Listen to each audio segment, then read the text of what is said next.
ஓம்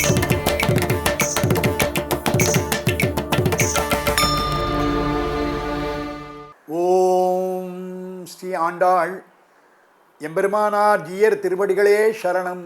ஸ்ரீ ஸ்ரீனிவாச மகா குரவே நம. மக்கள் தொலைக்காட்சி நேயர்களுக்கு இனிய காலை வணக்கம். திருப்பாவை பாசுரத்திலே இன்று ஒரு அழகான பாசுரம் 33 அமரருக்கு முன் சென்று. இதற்கு முந்தின பாடல்களிலே ஆண்டாள் நப்பினை பிராட்டியை எழுப்புகிறாள். எழுப்பிய பிறகு கண்ணபரமாத்மாவை எழுப்புகிற பாசுரம் இது. ரொம்ப அழகான பாசுரம்.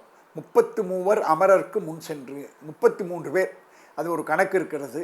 ருத்ரர்கள் 11 பேர், ஆதித்யர்கள் 12 பேர், இந்திரன் 2 பேர், பிரஜாபதி ஒருத்தர், ஆகக்கூடி 33 அமரருக்கு முன் சென்று கப்பம் தவி 33 அமரருக்கு முன் சென்று 33 கோடி தேவர்களுக்கும் அவர்கள் தான் ரெப்ரசன்டேட்டிவ். அவர்கள்தான் ஒரு அங்கீகாரம் பெற்றவர்கள் மாதிரி அவர்களை அணிவகுப்பவர்களாக இவர் இருக்கிறார்கள். 33 கோடி தேவர்களுக்கும் இந்த 33 தான் முக்கியம். 33 அமரருக்கு முன் சென்று கப்பம் தவிக்கும் கரியே துயிலளாய். கப்பம் தவிக்கும்னு, கப்பம்னா நடுக்கம்னு பேர். கம்பம்னு சொல்கிறது உண்டு, கப்பம் என்றும் சொல்லலாம். அந்த கப்பம் என்பது நடுக்கம் என்று. அவர்களுக்கு முன் சென்று கப்பம் தவிக்கும் கரியே துயிலளாய்.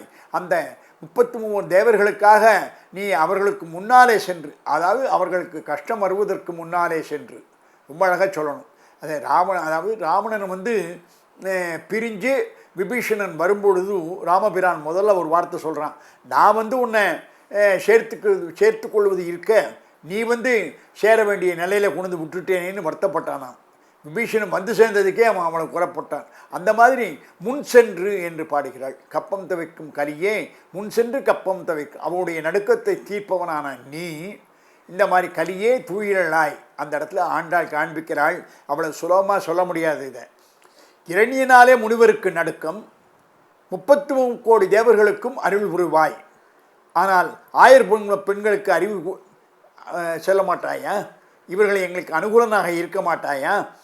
தேவர்கள் ஆகிய ஆண்களுக்கு நீ அனுகூலனாக இருப்பாய், எங்களை போன்ற பெண்களுக்கு நீ அனுகூலனாக இருக்க மாட்டாயா?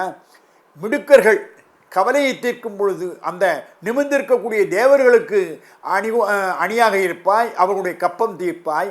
எங்களுடைய சிறுமிகளான எங்களுடைய கவலையை நீ தீர்க்க மாட்டாயா? அதே மாதிரி அற்ப பலனுக்கு ஆசைப்படுவர்கள் அவர்கள். நாங்களோ உன்னையே தான் கேட்கிறோம். அற்பபலனுக்கு ஆசைப்படுகிற தேவர்களை கண்டு நீ அவருடைய கப்பம் தீர்ப்பதற்கு முன் சென்றவன் நீ. எங்களை மாதிரி ஒரு சாதாரண அற்பபலனை எதிர்பார்க்காமல் உன்னையே விரும்பும் எங்களுக்கு நீ அனுகூலனாக இருக்க மாட்டாயா? பிரார்த்தனை செய்து அவர்கள் அடைகிறார்கள். அடைந்த உடனே மாற்று அன்பு போடுகிறார்கள். அதாவது என் தேவர்களில் பல பேர் இருக்காங்க, முதல்ல இவங்கள்ட்ட வரம் வாங்கிக்கிறது, உடனே அவனே எதிர்த்து பேசுறது, அந்த மாதிரி இருக்கான். அந்த மாதிரி தேவர்களுடைய அனுகூலனாக இருப்பவர்கள் நீங்கள். என்னுடைய கண்ணா, எங்களுக்கு அனுகூலனாக இருக்க மாட்டாயா? இதே மாதிரி செவ்வி திருக்காப்பு என்று பாடினாலே நம்ம ஆழ்வார்கள், அந்த மாதிரி எங்களுக்கு நீ பாதுகாப்பாக நீ வர வேண்டும். அவர்களுக்கெல்லாம் முன் சென்று நீ கப்பம் தவிக்கும் கலியே நீ துயிலளாய், கொஞ்சம் எழுந்திருந்து வா, எங்களை காக்க வேண்டும், எங்களுக்கு நீ வேண்டும் என்று ஆண்டாள் காண்பிக்கிறாள். கப்பம் தவிக்கும் கலியே துயிலளாய்.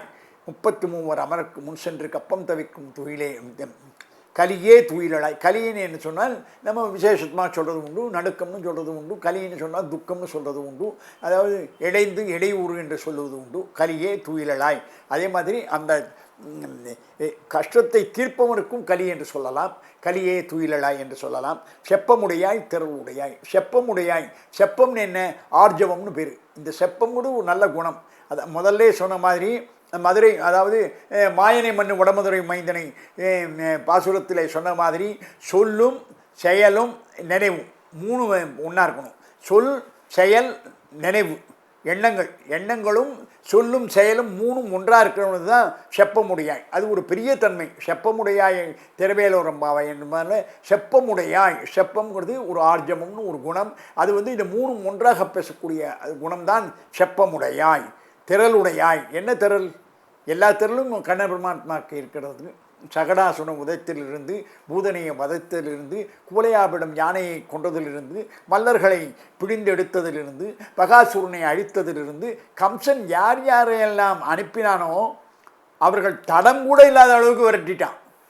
கம்சன் அனுப்பியவர்களை எல்லோரையும் இவன், அதாவது வத்சலாசுரன் வந்து விளாங்கனியாக ஒரு அசுரன் இருக்கான், கீழே கன்றாக ஒரு கன்று குணிலாய் இருந்தாய் கடல் போற்றி என்று சொல்வது போல கன்று குணிலாய், அதாவது ஒரு கன்றையே ஒரு கெட்ட மாதிரி வைத்து கொண்டு அந்த விளாங்கனியை கொன்றவன் நீ.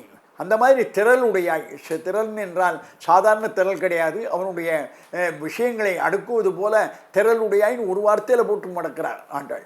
திரள், இந்த மாதிரி திறமை இருக்கிறவனாக நீ திரளுடையாய், செற்றார்க்கு வெப்பம் கொடுக்கும் விமலா, செற்றார்க்கு வெப்பம் கொடுக்கும், அதாவது உன்னை சேராதவர்களுக்கு உன்னுடைய எதிரிகளுக்கு நீ வெப்பம் கொடுக்குறவன். வெப்பம் என்றால் ஜுரம்.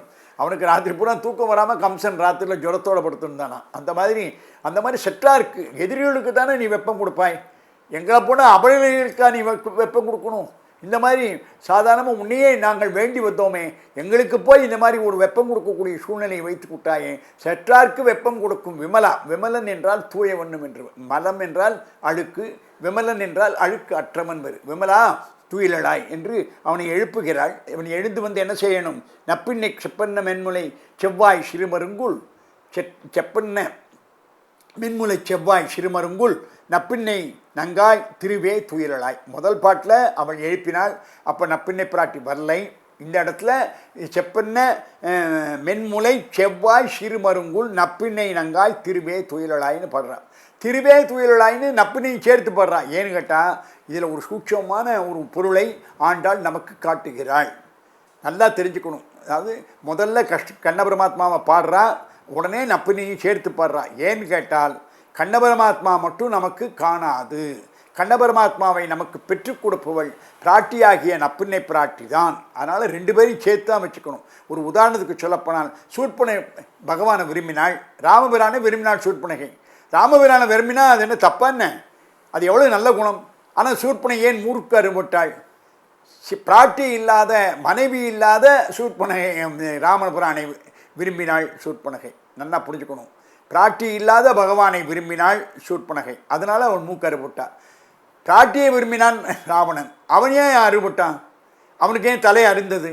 ஏன்னு கேட்டால் பிராட்டியை அவன் விரும்பினது மட்டுமில்லாமல் ராமபிரானை நீக்கிய பிராட்டியை, ராமபிரானை இல்லாத பிராட்டியை அவன் விரும்பினான். அதனால் வந்து பிராட்டியும் வேண்டும் பகவானும் வேண்டும், ரெண்டு பேரும் சேர்த்து துள்ளணும். அதனால தான் இந்த பாட்டில் வந்து ரெண்டு பேருமே சேர்த்து எழுப்புறான்.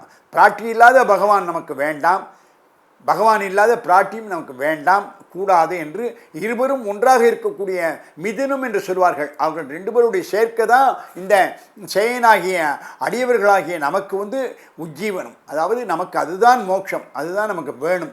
பகவான் இல்லாத பிராட்டியை விரும்பக்கூடாது, பிராட்டி இல்லாத பகவானை விரும்பக்கூடாது என்று இந்த பாசுரத்திலே காண்பிப்பதற்காக நப்பின்னை நங்காய் திருவே துயிலளாய், திருவே என்று சொல்கிறாள். திருவே என்ற அவளை திரு மகாலட்சுமிக்கு இணையாக சொல்லிவிடுகிறாள். திரு என்றால் மொத்தம் அவளுக்கு சொல்லும் பொழுது திரு என்ற வார்த்தைக்கு 6 பொருள் சொல்வார்கள். அதில் விசேஷமான பொருள் சேர்ப்பிப்பவள் என்று பெறும். சேர்ப்பிப்பவள், அதாவது பகவானை சேர்ப்பிப்பது என்பது ஒரு குணம். அடியார்களை பகவானிடம் சேர்ப்பிக்கக்கூடிய குணம் பொருந்திய திருவாகிய நீ இந்த மாதிரி தூங்கின்னு இருக்கலாமா? திருவே துயிலளாய், இந்த மகாலட்சுமியானவளே என்று மகாலட்சுமியை பாடலாம் என்று சொன்னால் இந்த இடத்திலே, இந்த அவதாரத்திலே நப்பின்னை பிராட்டி தான் மகாலட்சுமி. அதனால் திருவே துயிலளாய் என்று பாடலாம். திருவே என்று பாடியிருக்காள். உக்கமும் தட்டொழியும் தந்து உன் மணாளனி. சரி வந்துடுறேம்மா, நான் தரேன் கிருஷ்ண பரமாத்மாவை எடுத்துக்கோன்னு சொன்னோன்னே உங்களுக்கு என்ன வேணும்னு கேட்குறாள். அதுக்கு உக்கமும் தட்டொழியும் தந்து, உக்கம் என்றால் விசிறி, தட்டொழி என்றால் கண்ணாடி. இது ரெண்டு நோம்புக்கு வேண்டிய உபகரணங்கள். அந்த ரெண்டு உபகரணத்தையும் விசிறியும் தட்டொழியும் தந்து எங்களை நீ கரையேற்ற வேண்டும் என்று சொல்வது மட்டுமில்லாமல் உக்கமும் தட்டொழியும் தந்து உன் மணாளனை இப்போதே நீராற்ற இளம்பாவாய், இப்போதே எம்மை நீராற்ற இளம்பாவாய். என்ன கேட்டால் இந்த மணாளனை தந்துங்கிறான். நல்லா புரிஞ்சுக்கணும். இந்த கோதையானவளும் அவளுடைய தோழிகளும் எவ்வளவு சின்னவர்கள். ஒரு பிராட்டிகிட்ட போய் உன் புருஷனை எனக்கு கொடுன்னு கேட்குறாள்னு சொன்னால் அவர்கள் எவ்வளவு சிறுவர்களாக இருக்கிறார்கள், எவ்வளவு சிறுமிகளாக இருக்கிறார்கள் என்று அவங்களுடைய காரணத்தை நாம் புரிந்து கொள்ள வேண்டும். அவ்வளவு சிறுமிகளாக இருந்தார்கள். அதனால் பிஞ்சில் பழுத்தாயின்னு ஆண்டாளை சொல்கிறது உண்டு. அவளை பிஞ்சிலே அவள் பழுத்தவள். பிராட்டியை விரும்பி அவள் வந்து பகவானை எனக்கு கொடுன்னு கேட்குறா. ஏனட்டா பகவானை காண்பிப்பது பிராட்டி தான் என்பது அவளுக்கு தெரியும். அதனால் இந்த ரெண்டு பிராட்டியும் பெருமானையும் சேர்த்து இந்த பாசுரத்திலே ஆண்டாள் நமக்கு காண்பிக்கிறாள். எல்லாம் வல்ல அரிய போற்றி, எல்லாருக்கும் இறைவா போற்றி.